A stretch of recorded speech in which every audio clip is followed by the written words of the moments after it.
The Johnson Wax Program with Fibber McGee and Molly.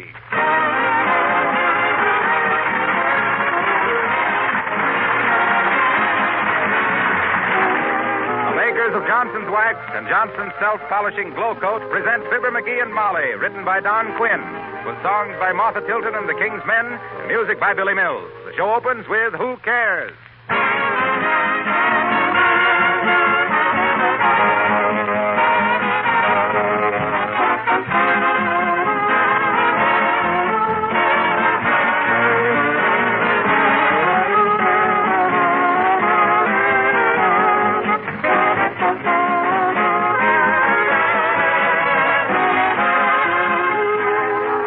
There's a curious thing about this month of December. It's the one month when you really want your home to look its best, and yet you're busier than any other time of the year.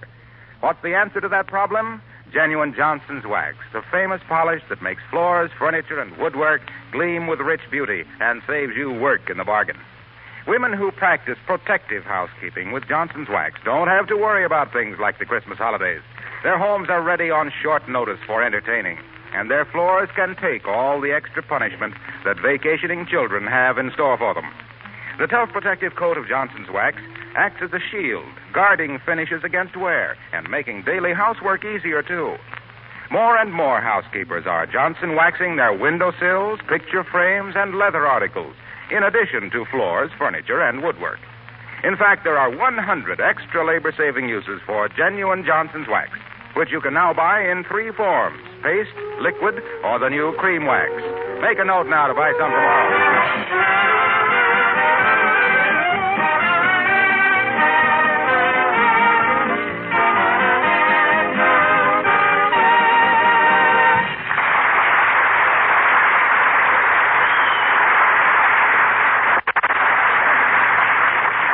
Sometimes we wonder if moving pictures are a good influence on growing men.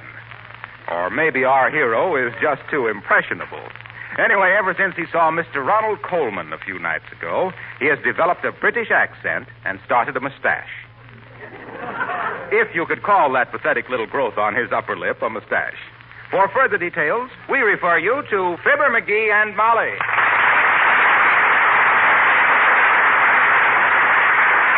For goodness sakes, McGee, put that looking glass away and stop primping. Oh, come, old girl. And a chap tried to put in a decent appearance without... McGee, please. Huh? Please, dearie, drop that phony English accent. You sound like a stock company juvenile. With adenoids. Stock company juvenile. Oh, I say, that's jolly good, really. Oh, I give up. I'll go over to Mrs. Stoops for a while. Oh, Molly, just because I'm trying to improve myself. You think that mustache improved, Jenny? Frankly, I do, Molly. Oh, not that I expect to look as good as Ronald Colman, though I am better built. Not better, dearie. Mm-hmm. You're just a little more buxom in the belt. Well, anyway, this mustache is going to change my whole personality. Don't you think it gives me a kind of a air? No, but that stuff you're putting on it does. What on earth is that? Oh, this lotion? Oh, that's a recipe the old-timer gave me. Says it's marvelous for mustaches. Been in his family for generations. Well, it smells like it. Why don't they mix up a fresh batch? Okay. Scoff if you want to. But you'll be sorry. Hey, Johnny, here's a different kind of lotion. Try this on your mustache. Okay, old-timer, much obliged. This other stuff you brought me don't seem to do much good. I know. Brought you the wrong recipe. Huh?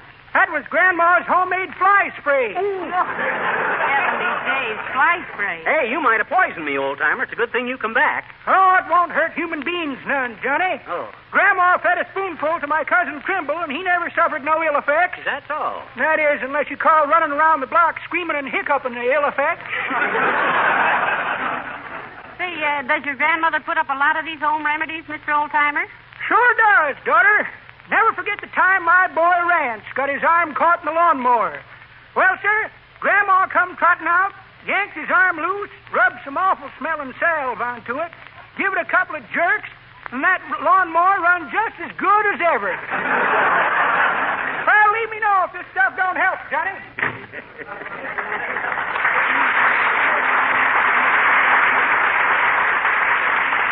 Well, he's taking quite an interest in your mustache, dearie. Yeah, he says his whole family is affected that way.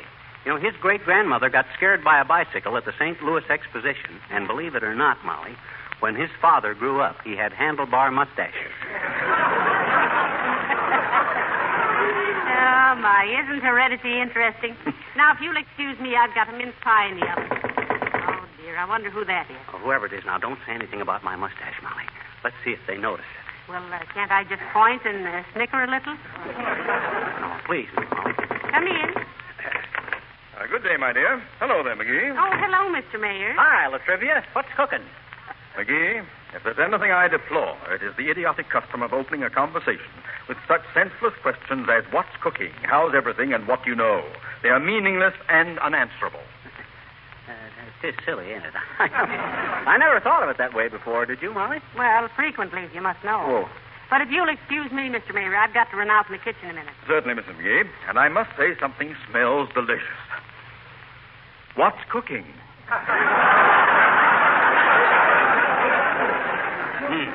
The question is meaningless, but it ain't unanswerable, Latriv.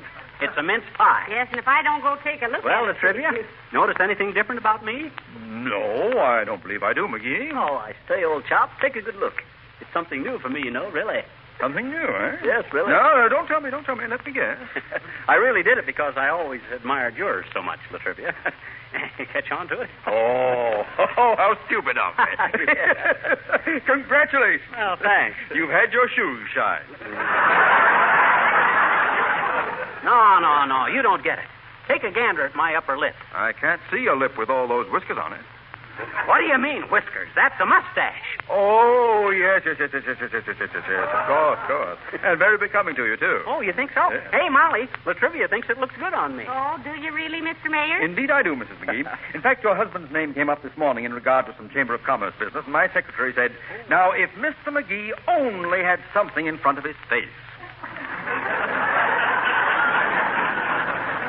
But let's get back to business. If he only had something in front of... what business, Trev? I'm seriously considering renting the house next door to you, McGee. Oh. When you planning on bringing over your other shirt and coffee pot, Latrivia? Well, it's not settled definitely, McGee. The man who lived there before, Mr. Gildersleeve, I believe, where did he move to? Sunday.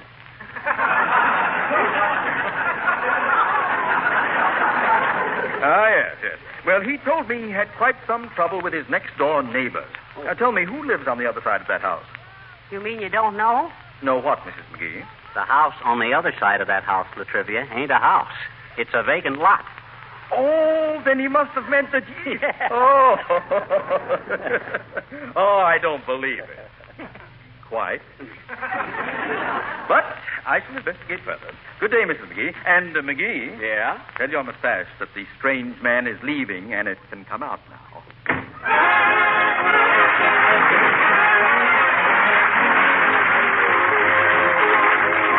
Martha Tilton sings Kiss the Boys Goodbye.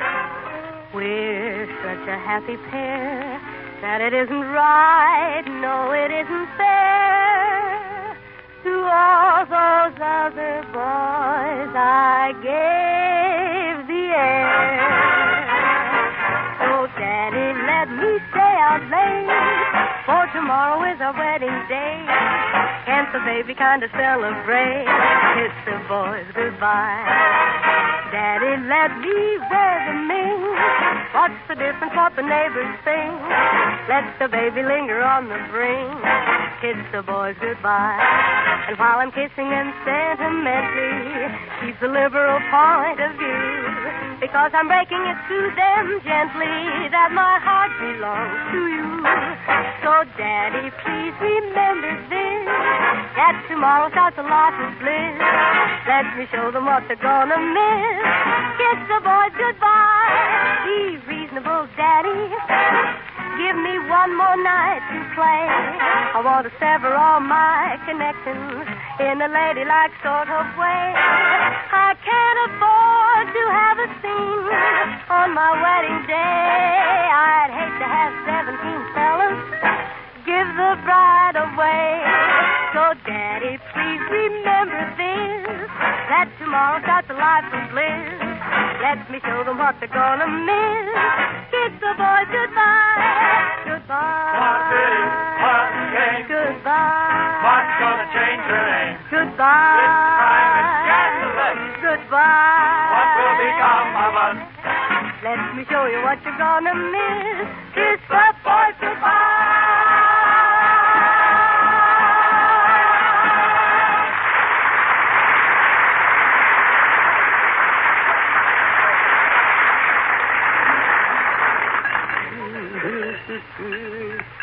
Oh, I had upper lip, but it quivered in the storm, so I raised little mustache just to keep it warm. Oh, I had a dad rat this looking glass. Makes me look like Dracula with a hangover. Oh, I had a little For goodness sake, calling me, dear. don't get mushy with me. Look, I just saw your watch on the dresser, and the crystal has gone out of it. You want me to take it down to the jeweler's? Oh, thanks. I took it out myself. I got it right here. I have. What are you using it for? Well, I jolly well wanted to see how I'd look in a monocle. Well, how did it look, if you'll pardon my morbid curiosity? I couldn't say, really. Had to squint so hard to keep the bally thing screwed in, I couldn't see. Look, now, I admire the British just as much as you do, dearie, but take it easy. It's dangerous. What you mean, dangerous, Mom? The first time you start driving on the left-hand side of the road, you will be in a mess. Come in. McGees' residence? Oh, rather, old fellow. But we usually ask the tradesmen to deliver merchandise at the rear, you know. Oh, zip it up, Orson. Here, sign the receipt. What's this package? Some stuff this guy bought down at Haggerty's Snuggery Tuggery. Much obliged, lady. And you, Basil. Hey? Quit trying to act like a Yank at Oxford and just be a jerk at home.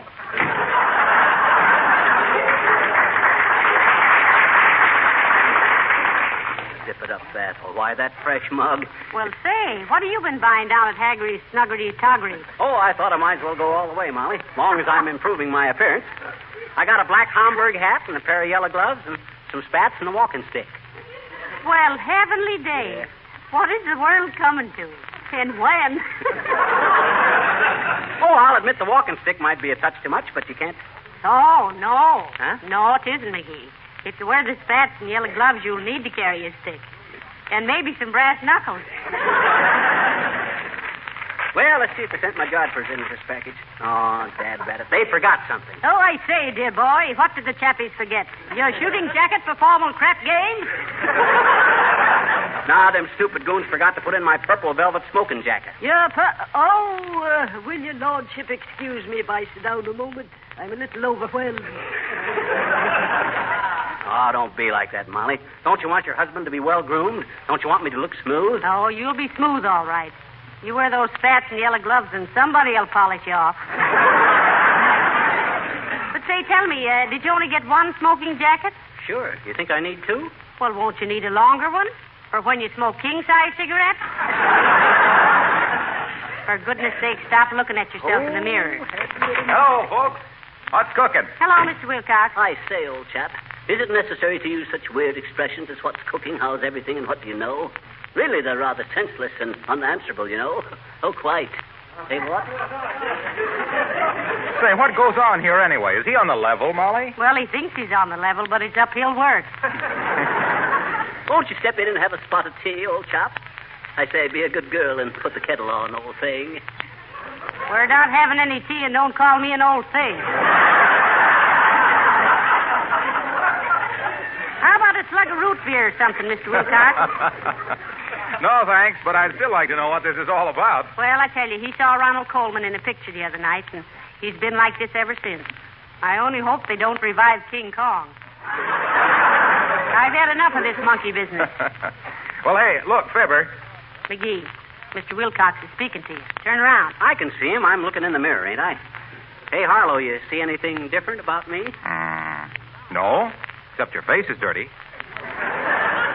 You've got a smudge on your upper lip there. That ain't a smudge. It's a mustache. Gee, is it? I bet Mr. Wilcox was never so foolish as to try and raise a mustache. Well, you'd lose that bet, Molly. I tried to raise one once, but I had to give it up. I got a nasty suspicion, folks, that this is leading into something. I can't get out of it now. Why did you give it up, Mr. Wilcox? Well, it interfered with business. Every time I started to demonstrate Johnson's self-polishing glow coat and how it keeps linoleum spotless and sparkling with a minimum of time and effort, no rubbing or buffing. Yes. You just pour a little out, spread it on, and wait for it to dry to a gorgeous mirror-like finish, and it restores the beauty of the pattern and gives housewives hours of extra leisure, and don't accept any substitutes, and get some from your nearest dealer today. We know. Now, what about your mustache? Yes, how did it interfere with your business, Mr. Wilcox? Well, I'll tell you. I'd no sooner get through telling people how spotless it made their linoleum than I'd look down and see that black smudge. Every time I looked down, there it was. It made me nervous, so I shaved it off. Oh, that's it. I feel like Uncle Dennis trying to pass Joe's Tavern. I walked right into it. Did you bring me that book, Harlow? Oh, yes. Here. No hurry about returning it, pal. Keep it as long as you like. Well, so long, now. So long, Harlow. What's the book, dearie? It's an English book, How to Play Cricket. How to play with a cricket. Oh, no, you don't, maybe. I won't have one in the house. But, Molly, it's just a game. I don't care if it is. In the first place, they're too noisy. Tweet, tweet, tweet all night long. No, sir, if you want... Molly, this cricket ain't an insect. I know an insect when I see one. This is like baseball, only the difference is... That's even worse. A man of your age playing baseball with a cricket. Oh. Heavenly days, McGees. First an English accent, and then mustache and a monocle, and now you play games with bugs. Oh. What's gotten into you? Hey, Molly. What?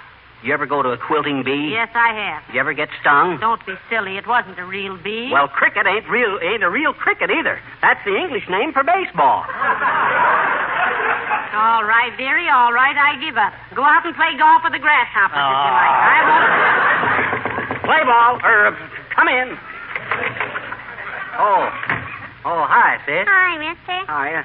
You want to send any messages to Santa Claus? My mama's taking me down to the Bonton department store tonight. Oh, she is, huh? I said she is, eh? It's what? Your mama's going to take you down to see Santa Claus. I know her. You want me to tell him anything for you?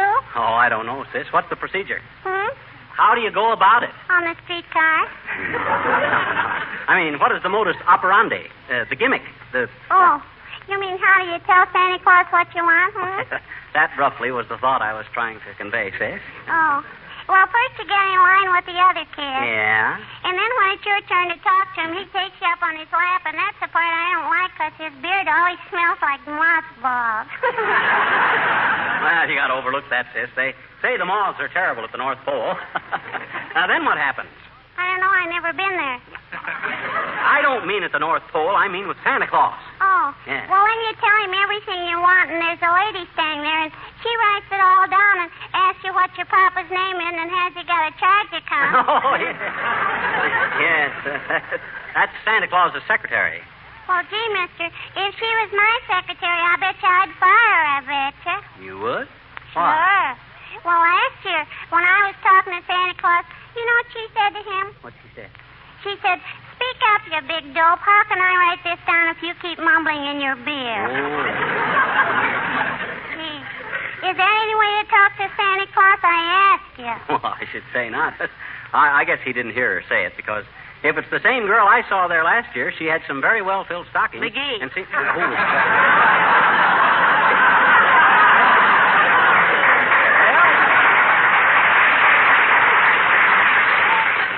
Well, I guess I haven't got any message for Chris just at the moment, sis. Thanks anyway. Well, that's okay, mister. But I hope if you ever have a mustache, you won't smell like mothballs. Oh, don't worry, sis. It won't. I got a kind of an instinct for a personal appearance. I've always been kind of a snappy dresser and man about town. What town? Oh, Peoria, mostly. Oh, my. Why, sis, when I was just a young fella, I was the chic of Western Illinois. Oh, dear. With my bell-bottom pants and jazz bow tie. When I worked in the big mill there, I was quite the dude. Mildewed McGee, I was known as. Mildewed McGee, a magnificent mask of masculine muscle and manly manners, mesmerizing the maidens in the Midwest, and mentioned most every month in many of the men's magazines as the mirror and model for male millinery merchants, meticulous material manufacturers, and miscellaneous members of the metropolitan mob, mighty and magnetic from November through May, but come and hear the King's men sing "Oh, so great."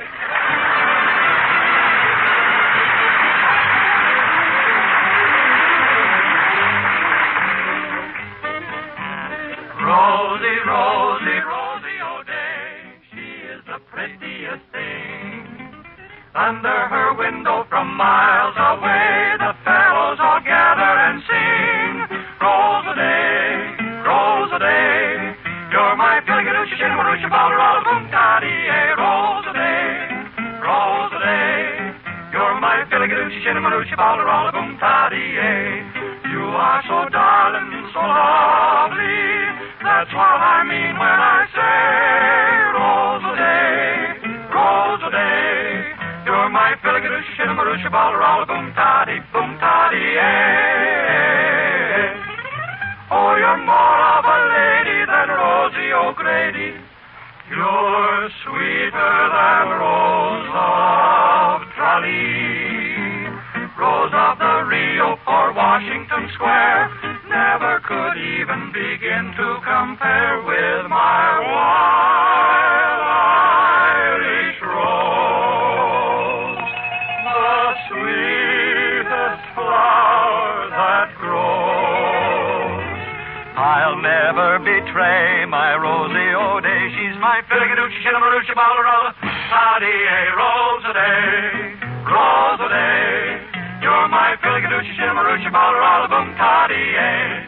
Calling my darling, I love you. That's what I mean when I say Rose-a-day,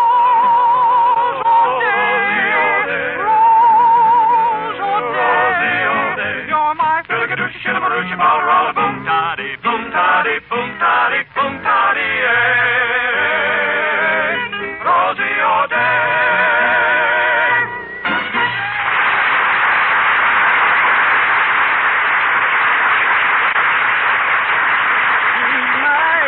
Tush, much little bit of studs, Rosie O'Gray. Rosie. McGee, are you still rubbing that horrible ointment on your mustache? Yep. They need a lot of encouragement when they're young like this. You know the old saying, Molly, great oaks from little acorns grow. I didn't know you wanted a tree. I thought you just wanted a bush. Goodness knows you've been getting enough raspberries to start one. Oh, well, don't let it get you down, old girl. Chin up, pip, pip, pip, carry on and all of that. Oh, stop talking like that. I hope that's the guy from Haggerty's Snuggery Toggery with my velvet smoking jacket. Come in, Haggerty. Oh, how do you do, Mrs. Uppington? Come in, dear. Oh. How do you do, Mrs. McGee? I just stopped into I'm so sorry. I don't believe I've met this gentleman. Hot dog, you hear that, Molly? She didn't know me with my mustache. Oh, my goodness. Oh, you're Mr. McGee. Sure, I'll stand right here. Oh, I do hope you'll forgive me, my dear. Oh, forgive you. Why, heavenly days, you're lucky if he doesn't kiss you, Abigail. To think that his mustache would fool anybody that much. What did I tell you, Molly? I knew when Mustache? What mustache? Is Mr. McGee growing a mustache? Why, yes, Abigail. Isn't that why you didn't recognize him? Oh, no, my dear. How ridiculous. No, I have a new lorgnette with bifocal lenses, and I simply can't see a thing. Look, Uppy. Don't the bifocal part of them glasses magnify? Why, yes, of course. Why? Well, come here. Take a peep at my upper lip. Very well. There. You see anything, Abigail? Oh, my dear. He really should do something about his skin. Those big purple spots. Raise your sights, Uppy. That's my necktie.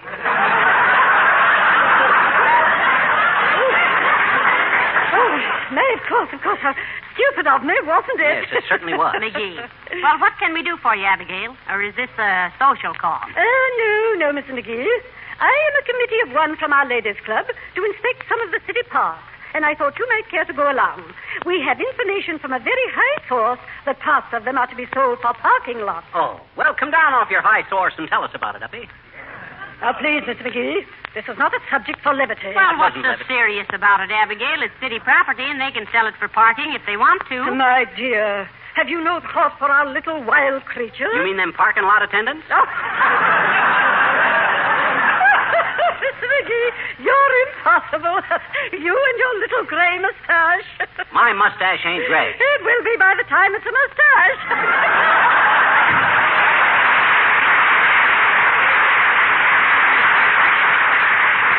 Good old Uppy. You know, Molly, I got a kind of a sneaking fondness for the old percheron. Personally, I think she's a very nice woman. Sure she is. Uppy's an old peach. Do you really think so? Sure I do. She's an old, wrinkled, dried-up peach that should have been pickled and canned years ago. Hand me the phone, Molly. What are you going to do? I'm going to call Haggerty's Snuggery-Toggery and see why they don't send out my smoking jacket. All right, here. Thanks. Hello, operator. Give me Haggerty's Oh, is that you, Mert? All right. How's every little thing, Mert? Says, eh? What's that, Mert? Your sister? Got pinched, eh? For going too slow. Heavenly days in her car, McGee. No, a revolving door.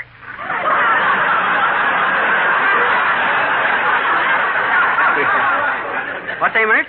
Okay, I'll call him later. Goodbye. Say, you know, one of these days you're going to get your number right off and won't have time for one of those things. That'll be too bad. I'd hate to take a poll on it.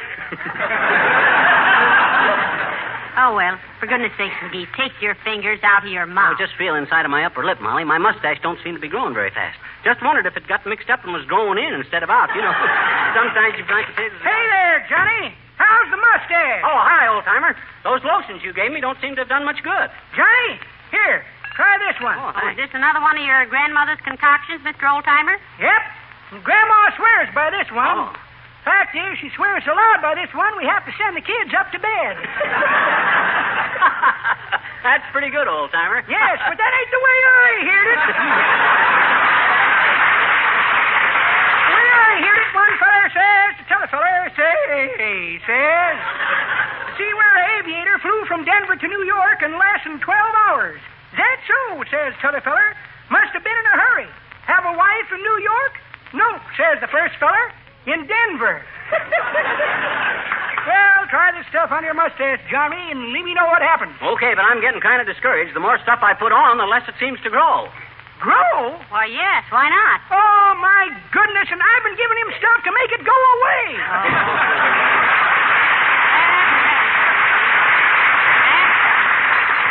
Hey. What you doing, Mom? I'm throwing out all these fancy hair tonics and No. lotions. I've had enough of this now. Oh, now, Mom. I'm sorry, dearie. I can't stand this primping and posing any longer. Oh. You'll have to choose between me and your mustache. You mean? Yes. Now, which will it be? Well, I'll take the mustache. Oh. Off.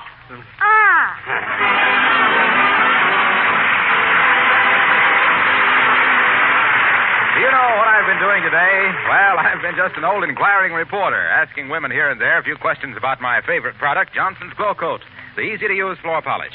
What do you like best about Glow Coat, I asked them. And do you know, I got a lot of different answers, but they all add up to the same thing. Glow Coat is an all-around product. It has so many good points that it pleases everybody. One woman said, I like the lasting luster Glow Coat gives my linoleum floor.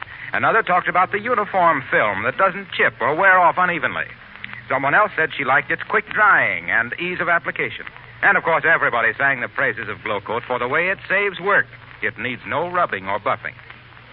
Now, I knew all these good things about Glow Coat, but still it did me good to hear these women so enthusiastic. And I'd like to pass that enthusiasm along to any of you who haven't tried Johnson's self-polishing Glow Coat on your linoleum floors. And one final word. Remember, there's only one Johnson's self-polishing Glow Coat. Still don't know why you were trying to raise a mustache, dearie. Oh, it's a kind of old family tradition, Molly. Ever see our family album? All my ancestors had beards down to here. Oh, no razors? No chins. Good night. Good night, all.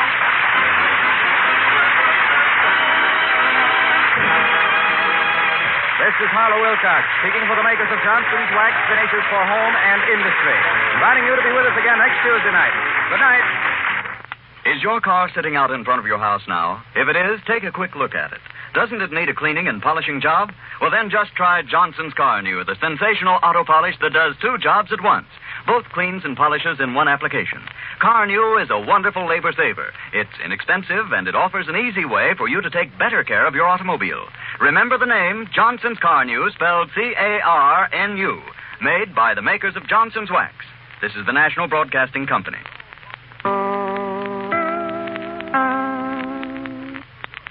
This is Chicago, WMAQ. It's